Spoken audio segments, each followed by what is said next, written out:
하나님의 말씀은 사무엘상 24장 1절부터 22절 전체 본문인데요. 제가 1절부터 10절까지만 하나님의 말씀을 봉독해 드리겠습니다. 사울이 블레셋 사람을 쫓다가 돌아오매 어떤 사람이 그에게 말하여 이르되 보소서 다윗이 엔겔이 광야에 있더이다 하니 사울이 온 이스라엘에 택한 사람 3,000명을 거느리고 다윗과 그의 사람들을 찾으러 들염소 바위로 갈새 길가 양의 우리에 이른즉 굴이 있는지라 사울이 뒤를 보러 들어가니라. 다윗과 그의 사람들이 그 굴 깊은 곳에 있더니 다윗의 사람들이 이르되 보소서 여호와께서 당신에게 이르시기를 내가 원수를 내 손에 넘기리니 네 생각에 좋은 대로 그에게 행하라 하시더니 이것이 그날이니이다 하니 다윗이 일어나서 사울의 겉옷자락을 가만히 베니라. 그리한 후에 사울의 옷자락 뱀으로 말미암아 다윗의 마음이 찔려 자기 사람들에게 이르되 내가 손을 들어 여호와의 기름 부음을 받은 내 주를 치는 것은 여호와께서 금하시는 것이니 그는 여호와의 기름 부음을 받은 자가 됨이니라 하고 다윗이 이 말로 자기 사람들을 금하여 사울을 해하지 못하게 하니라. 사울이 일어나 굴에서 나가 자기 길을 가니라. 그 후에 다윗도 일어나 굴에서 나가 사울의 뒤에서 외쳐 이르되 내 주 왕이여 하며 사울이 돌아보는지라 다윗이 땅에 엎드려 절하고 다윗이 사울에게 이르되 보소서 다윗이 왕을 해하려 한다고 하는 사람들의 말을 왕은 어찌하여 들으시나이까. 오늘 여호와께서 굴의 왕을 내 손에 넘기신 것을 왕이 아셨을 것이니이다. 어떤 사람이 나를 권하여 왕을 죽이라 하였으나 내가 왕을 아껴 말하기를 나는 내 손을 들어 내 주를 해하지 아니하리니 그런 여호와의 기름 부음을 받은 자이기 때문이라 하였나이다. 아멘. 아멘. 하나님의 말씀이었습니다. 우리 사랑하는 성도 여러분, 추수감사절 연휴 잘 보내셨죠? 오늘도 하나님의 은혜가 우리 예배 가운데 충만하게 임하기를 원합니다. 우리 주를 섬기고 주를 고백하며 또 주님 앞에 나갈 수 있는 것이 얼마나 큰 축복이고 은혜인지요.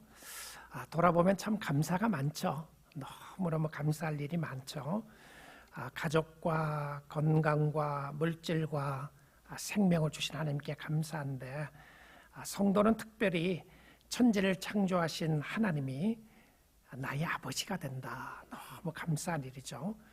죽어 있었던 우리를 살려주시고 영원한 생명 주신 하나님께 감사, 찬양, 영광을 올려드립니다. 지난주 설교에서는 우리의 인생이 광야의 길과 같다고 이야기를 했습니다. 특별히 성도는 광야를 지나게 하시는데 광야를 지날 때 중요한 것은 인도자를 잘 따라가야 한다고 이야기했습니다. 우리의 인도자가 되시는 예수 그리스도를 따라가면 광야를 지나서 주를 따라가면 우리 마지막 들어가는 곳은 하늘나라 천국인 줄 믿습니다. 광야를 지나서 천성으로 향하여 가는 사람들이 하나님의 백성들이죠. 근데 광야길도 힘들어요. 광야길도 힘드는데 광야길뿐만이 아니라 가끔 우리에게 동굴과 같은 일들이 있을 수가 있습니다. 오늘 나오는 동굴의 모습이 있는데요. 동굴의 특징은 캄캄하죠. 길이 잘 보이지를 않습니다. 주로 입구가 출구일 때가 많은 것이죠.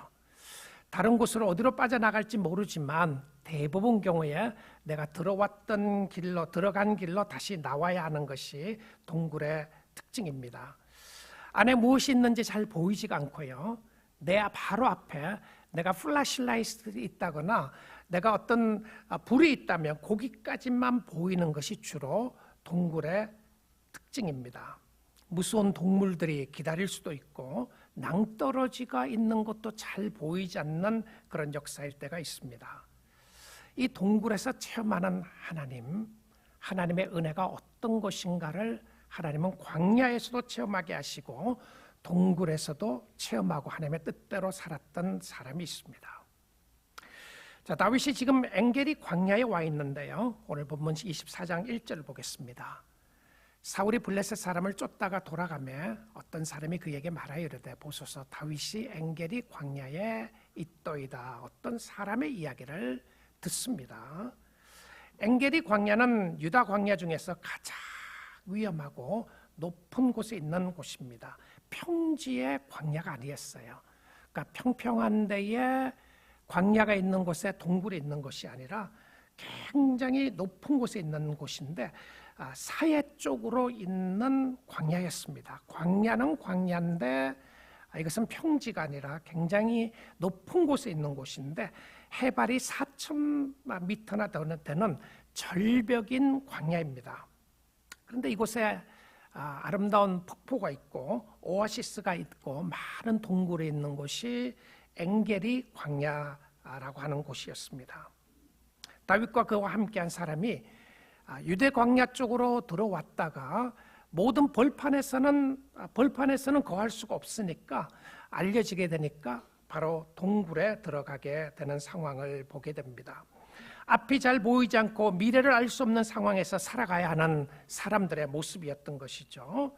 그런데 그곳에서도 성도는 하나님의 역사하심으로 하나님을 체험하며 하나님을 알아가고 하나님 앞으로 나아갑니다. 우리의 삶이 터널을 지날 때가 있습니다. 그런데 터널이 지나가면 반드시 끝이 있게 됩니다. 캄캄하기는 하지만 지나가면 되는데, 그런데 동굴은 쉽게 지나갈 수 있는 것이 아니라 잠시 머물렀다가 가는 그런 곳이었습니다. 막혀 있어요. 잠시 비를 피하는 것이고 잠시 환난을 피하는 곳이고 잠시 위험한 것을 피해야 하는 동굴이 있을 수가 있습니다. 사울은 다윗이 엔게리 동굴에 있다는 이야기를 듣자 어떻게 하느냐 하면 2절 말씀에 이렇게 나와 있습니다. 사울이 온 이스라엘에서 택한 사람 3,000명을 거느리고, 무서운 모습이 나와요. 사울이 그냥 혼자서 다윗을 죽이려고 하는 것뿐만이 아니라 지금 이 상황에서는 온 이스라엘에서 가장 싸움을 잘하는, 그러니까 사실 특공대 3,000명을 데리고 다윗을 잡으러 들림소, 엔겔입니다. 들림소 쪽으로 가고 있었습니다. 최정예 부대를 데리고 가는데 하나님의 사람이었고 하나님의 왕인 다윗과 사람들이 세운 왕인 사울이 하나님의 사람을 죽이려고 쫓아가는 무서운 상황이 연속하여 나오고 있습니다. 하나님의 섭리는 참 오묘해요. 신비합니다. 사울 왕이 3,000명이나 되는 특공대를 데리고 그를 다윗을 죽이려고 하니까, 여러분, 다윗은 사실 도간에 든 쥐와 같은 것이죠. 어디 갈 수가 없는, 완전히 잡힐 수밖에 없는 그런 상황이었는데, 하나님께서 역사하시는 것은요, 하나님의 사람들을 특별히 보호하시고 지키시고 인도하시고 함께 하시는 모습을 보게 됩니다. 세상이 너무 강한 것 같고 주위의 환경과 상황이 너무나도 강하고 위험하고 힘들고 어려운 것 같은데, 하나님의 사람들에게 특별하게 역사하시는 하나님의 섭리가 있어요. 바로 다윗이 숨어있는 이 굴에 사울이 들어옵니다. 3절 한번 보겠습니다. 길가 양의 우리에 이른즉 굴이 있는지라 사울이 뒤를 보러 들어가니라. 다윗과 그의 사람들이 그 굴 깊은 곳에 있더니, 저는 이 하나님의 오묘하고 신비한 설명하기가 힘든 하나님의 섭리의 모습을 보게 되는데요. 다윗과 그와 함께한 사람들이 동굴 깊은 곳에 들어가 있었고요. 오랫동안 생활을 했기 때문에 그들은 바깥을 볼 수가 있었던 것 같아요. 근데 거기에 누가 들어옵니까? 바로 사울 왕이 그 굴로 들어옵니다. 이 성경을 보니까 사울이 군사들을 데리고 함께 들어오는 것이 아니라 혼자 들어오는 모습으로 들어와요. 그런데 왜 들어갔습니까? 들어갔던 이유가, 그 굴로 들어갔던 것이 뒤를 보러 갔다라고 이렇게 이야기를 하고 있습니다. 뒤를 보러 들어갔다. 이 단어가 히브리어의 사카트라고 하는 단어인데요. 이 말을 번역을 하면 발을 가리다, 이게 원어적인 의미, 발을 가린다는 의미가 되어 있는데요. 옷을 내려서 발을 가렸다, 이런 표현입니다. 그러니까 실질적으로 이 단어를 해석할 때 두 가지 의미로 설명을 하는데, 하나는 잠을 자고 있는 모습이라고 이야기를 하고요, 또 하나는 용변을 보는 모습이라고 이야기를 합니다. 덮었다, 내렸다 이런 표현인데, 아마 혼자 굴에 들어갔으면 잠을 자러 갔을 리는 없을 것 같습니다. 아닐 것 같아요. 학자들이 나누더라고요. 어떤 학자들은 잠을 자러 들어갔다, 어떤 학자들은 용변을 보러 들어갔다고 이야기를 하는데, 이유가 정확하게 어떤 의미인지는, 어떤 이유인지는 알지 못하지만 중요한 것은 다윗과 그의 용사들이 있는 그 굴로 사울이 들어오는 거예요. 아마 용변을 보러 갔다는 것이 더 정확한 표현일 거라는 생각이 듭니다. 이제 사울이 도간에 든 쥐와 같았습니다. 원수는 외나무 다리에서 만난다고 하더니 다윗이 있는 그 굴로 사울이 들어오는 것 아닙니까? 혼자 들어왔습니다. 용사 3,000명을 데리고 그 굴로 들어온 것이 아니라 사울이 혼자 들어와서 옷을 내리고 앉아 있습니다. 그리고는 칼을 내려놓고 있는 모습을 다윗과 그의 용사들이 보고 있습니다. 두 번 다시 오지 않을 절호의 찬스가 된 것입니다. 여러분 어떻게 하겠습니까? 나를 괴롭히고 나를 힘들게 하고 나를 어렵게 하는 사람이, 내가 그를 해칠 수 있는 절호의 찬스가 온 거예요. 야, 하나님의 뜻이 아닌가? 하나님이 이 사람을 나에게로 인도한 것이 아닌가? 아마 그렇게 생각했을 수도 있을 것 같아요. 다윗의 신하들이 이야기를 합니다. 대장님, 절호의 기회가 왔습니다. 하나님이 정말 당신을 사랑하는 것 같습니다. 하나님이 이 사울을 당신에게 넘기셨습니다. 명령만 내려주십시오. 우리가 당장 사울을 죽이겠습니다. 아마 그렇게 했지 않았겠어요? 실질적으로 이 모습에 보니까 이렇게 고백을 합니다. 4절에요. 다윗의 사람들이라면 다윗과 함께하고 있는 그들의 용사들을 이야기를 하는 것이죠. 보소서, 여호와께서 당신에게 이르시기를 네가 원수를 내 손에 넘기리니 네 생각에 좋은 대로 그에게 행하라 하시더니 원수를 반드시 너의 손에 넘길 것이다. 이 말을 여호와가 하셨습니다. 그러니까 지금이 이 날입니다. This is the day. This is the day.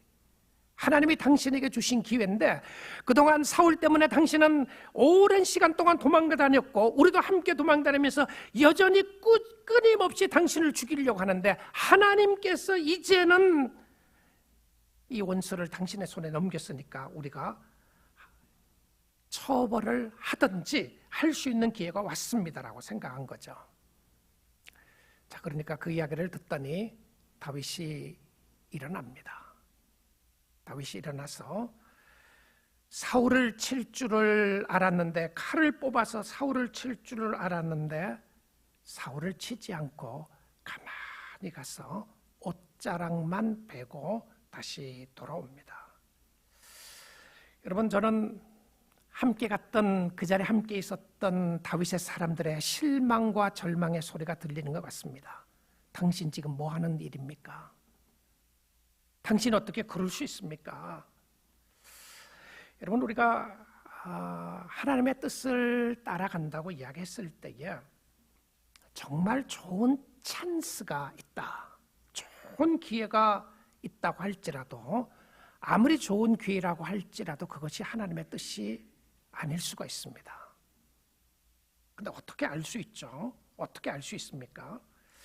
여러분, 하나님의 뜻을 내가 바로 알려고 한다면 내 앞에 열린 문보다 더 중요한 것은 하나님이 나에게 무슨 말씀을 하셨으며 어떻게 인도하고 가느냐가 굉장히 중요한 요소인 것을 보게 됩니다. 이 말씀을 보다가 생각난 사람이 요나인데요. 요나는 하나님 말씀에 불순종하여 니느웨에 가서 말씀을 전하라고 하는 말씀을 따르지 않고 다시스로 가려고 부둣가에 갔습니다. 그런데 성경은 그때에 마침 니느웨로 가는 배가 있었던 것이 아니라 반대 방향 다시스로 가는 배가 있었습니다. 어떤 의미로 생각한다면 하나님의 기회가 아닌가, 하나님의 뜻이 아닌가 생각할 수가 있습니다. 내가 반대 방향으로 가려고 하니까 하나님이 마침 그 순간에 길을 여신 것이 아닌가 생각할 수가 있어요. 그런데 요나는 불순종하고 있었습니다. 아무리 좋은 기회라고 할지라도 하나님의 말씀에 어긋나면 그것은 하나님의 뜻이 아닙니다. 물론 다윗에게 있어서 사울을 치는 것이 하나님의 뜻이었는가 아니었는가는 실질적으로 다윗의 말을 통해서만 우리가 알 수 있게 되는데요, 주위의 사람들은 하나님께서 주신 기회라고 이야기했습니다. 지금 상황은 더욱더 하나님의 뜻을 분별하기가 어려운 상황인데요, 하나님께서 원수를 내 손에 넘긴다고 했으니까 기가 막힌 기회가 아닌가 생각할 수 있었습니다. 다윗이 다시 그 말을 듣고 일어납니다. 칼을 가지고 칼을 뽑았습니다. 사울을 치는 것이 아니라 옷자락을 베었습니다. 이게 뭐야? 아마 그들은 다윗에 대하여 더 실망할 수가 있었던 상황이었을 것 같습니다. 손가락질하는 모습이 들리는 것 같아요. 너무나도 어리석게 보입니다. 도대체 우리 대장이 뭘 하고 있는 것인가? 이런 대장을 어떻게 믿고 따라갈 수 있겠는가 생각했을지도 모르겠어요. 다윗을 통하여 보는 예수, 다윗이 너무나도 이 장면에 어리석게 보입니다. 그렇게 자기를 죽이려고 하는 사울의 일, 하나님의 방법 가운데 하나님께서 보냈다고 이야기하는 주위의 사람의 생각이 있음에도 불구하고 하나님의 생각과 사람들의 생각은 다른 것을 봅니다. 우리가 보기에 좋은 기회라고 할지라도 하나님의 뜻이 아닐 수가 있습니다. 하나님이 하시는 일이 그 일만이 최고의 일이었습니다. 이 사건과 함께 머릿속에 떠올랐던 생각 중에 하나는 예수님이 십자가에 못 박혀 돌아가셨을 때에, 십자가에 못 박힐 때에 주위의 사람들이 함성을 지르며 고함을 질렀습니다. 당신이 하나님의 아들이라면 지금 당장, 당신이 메시아라면 지금 당장 그 십자가에서 내려와라. 그리하면 우리가 믿겠다고 고백을 했습니다. 수많은 사람들이 함성을 지르면서 하는 이야기가 믿겠다고 하는 거예요. 당신이 지금 내려오기만 하면 우리는 믿겠다고 이야기를 합니다. 물론 예수님은 내려오시지 않으셨습니다. 죽으러 오신 메시아였고 제자들도 그 예수를 잘 이해하지를 못했습니다. 예수를 잡으러 올 때에 칼로 싸우려고 제자들은 이야기를 했던 것이죠.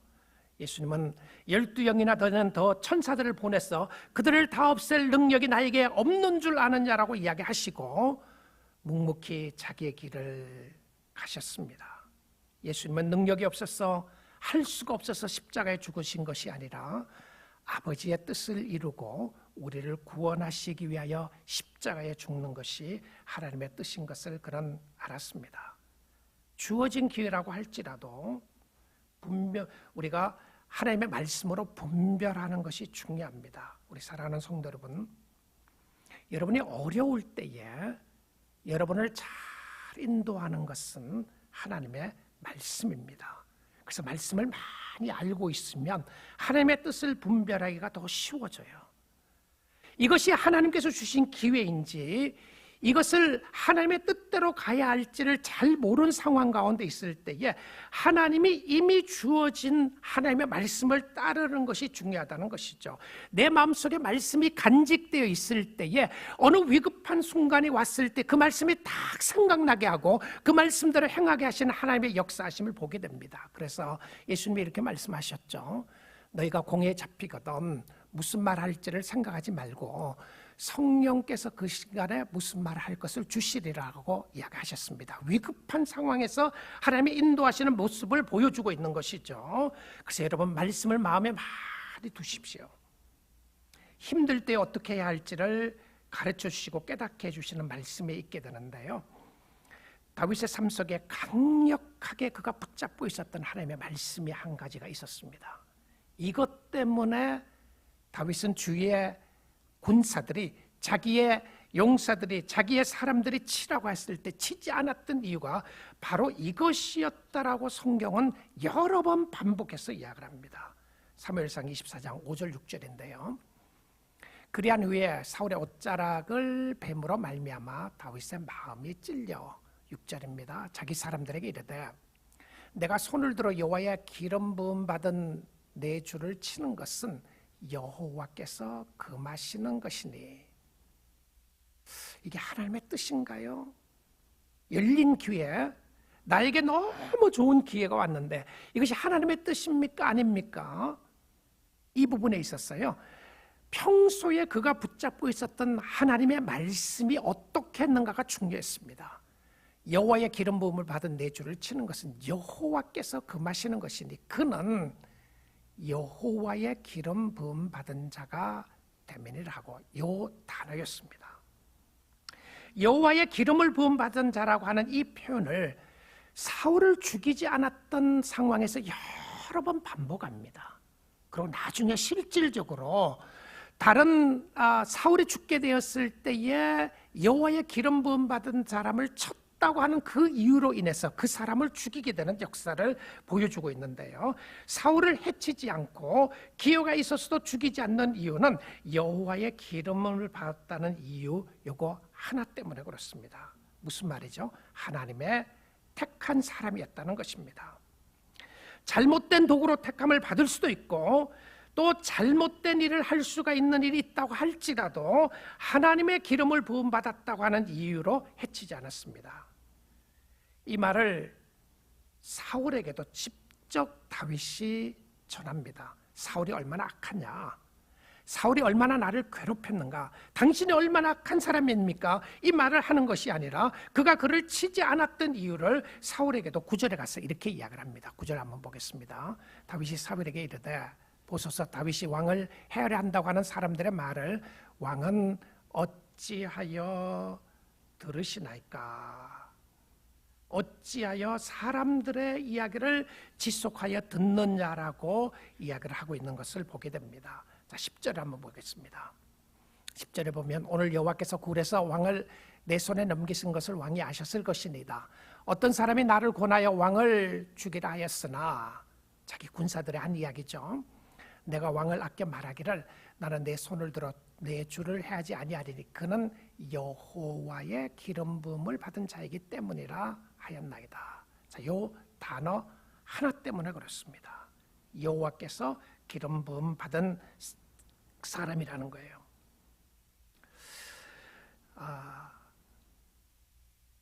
우리는 하나님을 섬기고 나아갈 때에 하나님이 우리에게 주신 기회는 결국 사람을 세우는 기회입니다.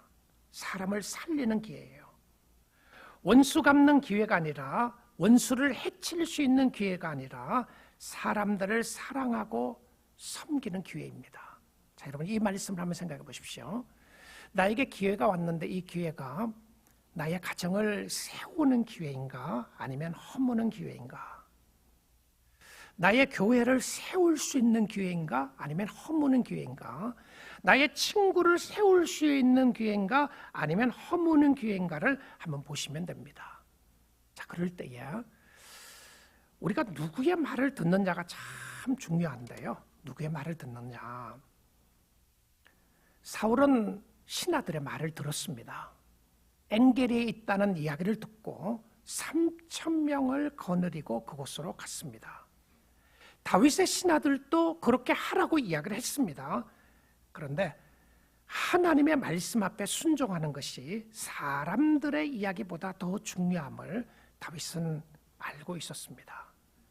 우리 사랑하는 성도 여러분, 결국 여러분은 누구의 이야기를 듣고 여기까지 살아오십니까? 여러분의 인생에 진정한 가이드를 주시는 분이 누구시죠? 나는 이렇게 살아야 한다. 내 인생은 이렇게 살아야 되고 나는 이런 삶을 살겠다고 이야기하는 그 삶 속에 누구의 이야기를 듣고 있느냐는 겁니다. 사랑하는 성도 여러분, 하나님의 사람은 결국 하나님의 말씀 따라가는 사람들입니다. 누가 뭐라 그래도 하나님의 말씀 따라가면 하나님이 반드시 지키시고 축복하시고 인도하여 주실 줄 믿습니다. 다윗은 현재 환경과 상황보다 하나님의 말씀을 더 굳게 붙잡고 있었습니다. 나의 형편과 상황이 어떻게 되느냐보다 나에게 이것이 이익이 있느냐 유익이 있느냐보다 더 중요하게 그는 보았던 것은 하나님께서 무슨 말씀을 하셨느냐가 중요했는데요. 하나님의 기름을 부음받은 자, 구약 성경에 보게 되면 하나님의 기름을 부음받게 되는 직분이 세 가지가 나옵니다. 첫째는 왕을 세울 때에 하나님이 기름을 부었습니다. 그러니까 사울은 하나님께서 세운 왕으로서 기름을 부었고요. 두 번째는 선지자를 세울 때에 기름을 부었습니다. 그리고 세 번째는 제사장을 세울 때에 기름을 부었어요. 자, 구약 성경에서 보게 되면 이 세 가지 직분을 다 겸하여서 섬기는 사람은 없습니다. 선지자이자 왕인 사람은 없고요. 물론 다윗의 선지자의 모습도 좀 나오고 왕의 모습도 나오지만 그러나 제사장의 모습으로 함께 나오질 않아요. 그러니까 이 세 직분을 함께 겸유한 사람은 없는데 이 기름을 부음 받았다고 하는 의미가 무슨 말이냐면 메시아라고 하는 의미입니다. 왕과 그다음에 선지자와 제사장, 이 세 직분을 다 기름 부음 받은 사람이 누구였습니까? 예수 그리스도였습니다. 그리스도라고 하는 의미가 기름 부음을 받았다고 하는 표현입니다. 그러니까 예수라고 하는 의미는 구원자라는 의미고요. 그리스도라고 하는 의미가 바로 기름 부음을 받은 자 메시아라고 하는 의미인데 왕과 선지자와 제사장의 직분을 다 감당하기 위하여 하나님의 기름을 부음받은 자가 누구였느냐 하면 바로 하나님의 아들 예수 그리스도였던 것을 보게 됩니다. 자, 이 땅에 살아나가는 동안에 다윗이 하나님께서 기름 부음 받았다고 하는 사울을 치지 않았다면 하나님 자신이 친히 기름을 부음을 받게 해서 왕이시며 만왕의 왕이 되시고 또 선지자 마지막 선지자가 되시고 대제사장이 되신 예수 그리스도를 우리가 어떻게 섬겨야 하겠습니까? 혹시 여러분 예수의 말을 우습게 생각하시나요?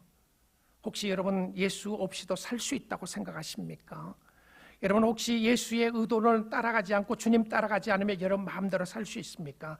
진짜 기름을 부음받은 자는 오직 예수 그리스도였습니다. 다윗은 사람을 변화시키는 역사는 하나님이 하신다는 것을 체험하게 되는데요. 참 하나님의 신비하고 오묘한 섭리 가운데서 하나님의 말씀에 순종하면 하나님께서 역사하시는 모습을 다윗이 동굴에 있으면서 체험하게 됩니다. 어떤 모습이 있죠? 어떤 역사를 체험하게 되죠? 16절에서 19절인데요. 자, 사울을 죽이지 않았던 다윗이 동굴 한쪽에 이 편에 서 있고 한쪽에 저 편에 서 있는 사울을 향하여 말을 하니까 이렇게 나타나는 모습이 있습니다. 다윗이 사울에게 이같이 말하기를 마침에 지금 이야기가 다윗이 죽이지 않았다는 이야기를 하는 거예요. 자, 그러니까 사울이 이르되 내 아들 다윗아 이것이 네 목소리냐 하고 소리를 높여 울며 그렇게 완고했던 사울의 마음이 무너지는 것을 보게 됩니다. 자, 그리고 17절인데요. 다윗에게 이르되 나는 너를 학대하되 너는 나를 선대하니 너는 나보다 의롭도다. 그 다음 구절요. 내가 나 선대한 것을 오늘 나타내었으니 여호와께서 나를 네 손에 넘겼었으나 네가 나를 죽이지 아니하였도다. 사람이 그의 원수를 만나면 그를 평안히 가게 하겠느냐? 네가 오늘 내게 행한 일로 말미암아 여호와께서 내게 선으로 갚으시기를 원하노라. 자, 이러고는 다윗이 결단을 하죠. 사울이 결단을 하기를 다시는 내가 너를 죽이지 않겠다고 결단을 합니다. 만신창이가 된 사울의 모습을 보게 되고 그리고는 망가진 모습 가운데 후회하고 있는 모습을 봅니다. 실질적으로 그의 삶이 변했을까요?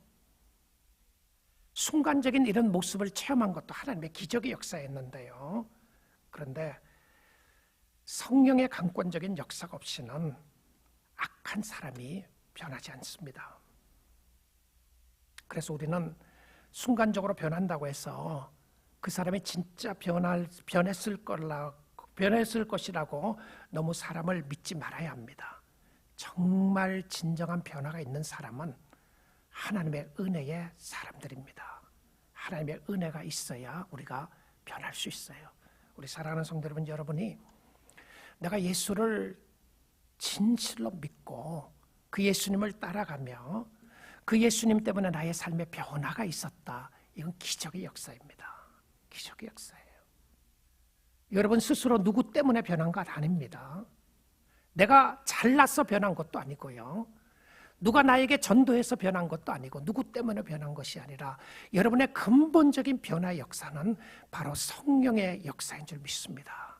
하나님께서 여러분을 변하게 해주시고 새롭게 해주신 거죠. 온전히 변하여 여호와를 섬길 수 있다. 이것이 기적입니다. 기적이에요. 그러기에 여러분 몇 번 넘어졌더라도요, 오늘 일어나서 주님을 바라볼 수 있으면 여러분은 하나님의 사람입니다.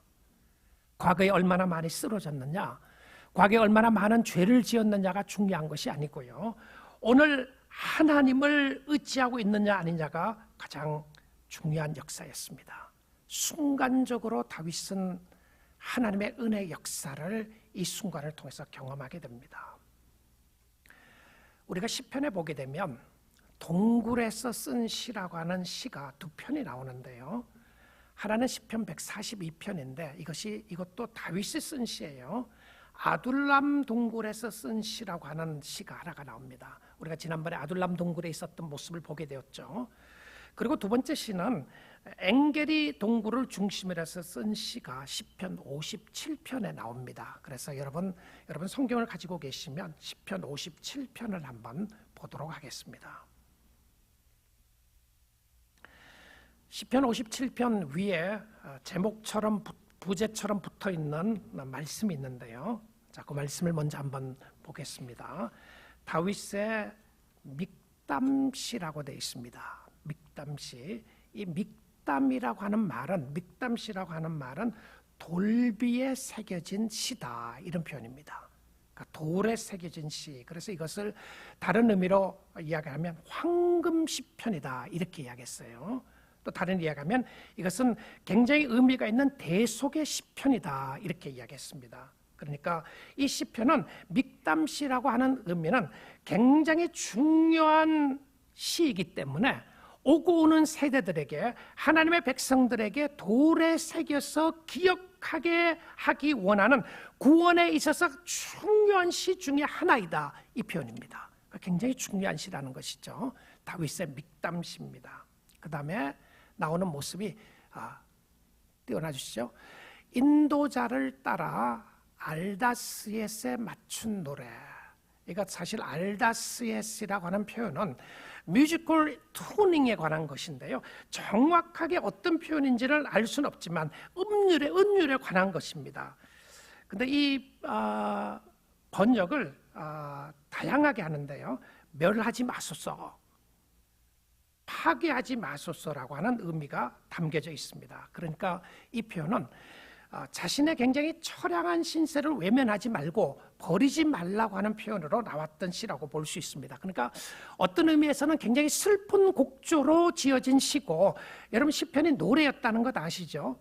이것을 노래로 부르겠는데 어떤 튜닝을 사용하라고 하는 튜닝에 관한 이야기를 한 것이죠. 곡조에 관한 것입니다. 근데 이 곡조가 슬픈 곡조 같은데 간곡한 뭔가 메시지가 담겨져 있고, 이것은 반드시 알아야 되는 너무나도 중요한 시편이기 때문에 돌에 새겨서 사람들이 읽고 또 듣고 노래하도록 하는 시로 이렇게 이야기했습니다. 그리고는 언제 지었는지를 이야기를 합니다. 다윗이 사울을 피하여 굴에 있던 때에, 실질적으로 동굴에 있을 때에 지었는지, 동굴에 나와서 동굴을 연상하며 지었는지는 알 수가 없지만, 그러나 분명한 것은 지금 이 상황입니다. 지금 이 상황이에요. 사울을 피해서 동굴에 있을 때 다윗은 뭘 하고 있었는가? 성도는 뭘 해야 되는가? 우리가 힘들고 어려운 상황이 지나가고 있을 때에, 특별히 동굴과 같은 내 인생의 삶이 있다고 생각했을 때나, 갑자기 몰아닥치는 어려움이 있다거나 힘들고 어려운 상황이 나의 상황의 가운데 있다고 했을 때에 성도는 무엇을 해야 하는가? 어떤 기도를 드려야 하는가? 자, 다윗이 무엇을 했는지 한번 보겠습니다. 57편 1절이에요. 몇 구절만 보려고 하는데요. 하나님이여 내게 은혜를 베푸소서. 내게 은혜를 베푸소서. 여러분 시편은 강조를 하고 싶을 때에 강조하는 방법을 밑줄을 칠 수가 없잖아요. 그러니까 강조하는 방법이 뭐냐면 repetition입니다. 그러니까 반복하는 거예요. 자, 지금 여기에 보게 되면 phrase를 한 단어를 repeat하는 것이 아니고 문장 전체가 아니라 sentence를 repeat하는 것을 보게 됩니다. 하나님이여.